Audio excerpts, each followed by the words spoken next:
Hey, I'm Stephanie, and it's time for some makeup comparisons. Today is all about highlighters, and it's part of my Panning for Gold series here on my channel, where I pluck cosmetics with similar claims from my collection, and I pit them against each other in head-to-head comparisons over a period of time, so that I could figure out which ones are truly the gold nuggets of my collection.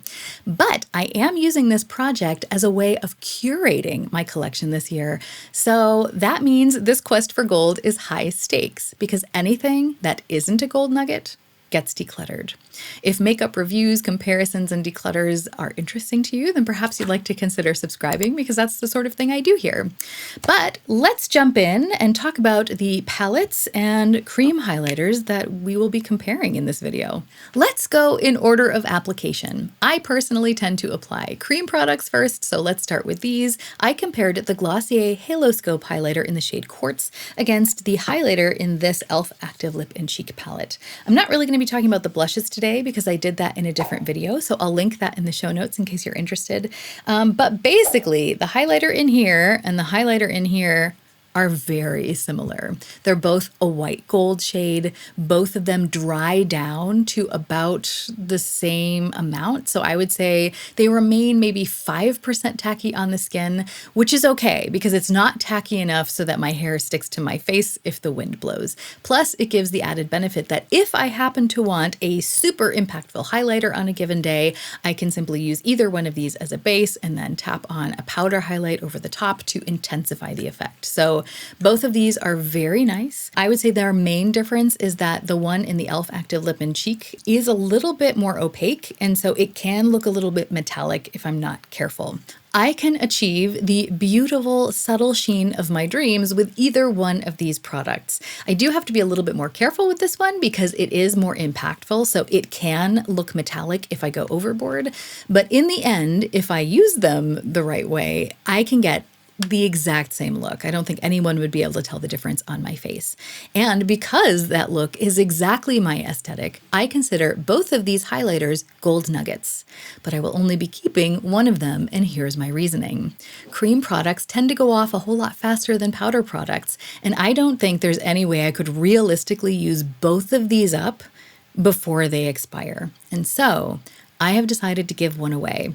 And if both of these were individual highlighters, I think I would actually keep the Glossier because it's impossible to go overboard with this one, which, is nice because if I'm in a hurry, I don't have to think about what I'm doing. I can just tap it onto my skin and be done with it. And this one, I have to remember not to go overboard. But this one is in a palette with some other pigmented colors that are gorgeous and work really well for me.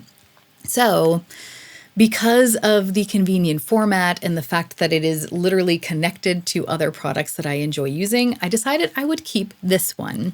And I will be rehoming the Glossier Haloscope so that it can get the love it deserves. So let's move on to the powder highlighters. And for this round of the project, I decided to pit two palettes against each other.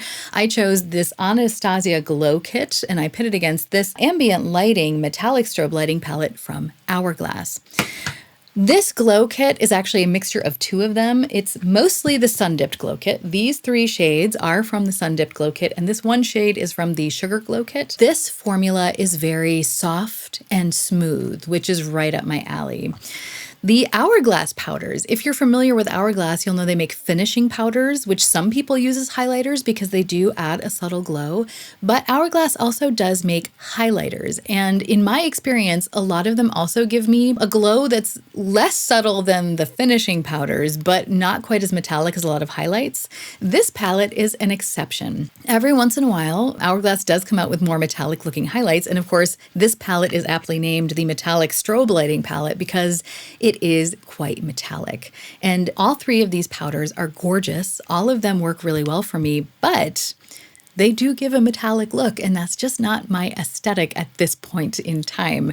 And although I really, really enjoyed using these as inner corner highlights, I think having a palette of this size just for an inner corner highlight on my eye is a bit much.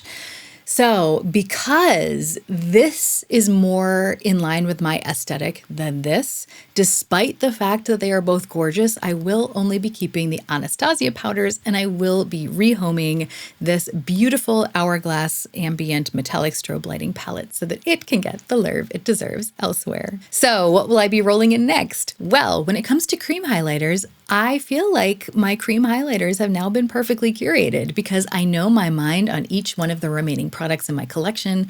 I use them at very specific times for very specific purposes and effects.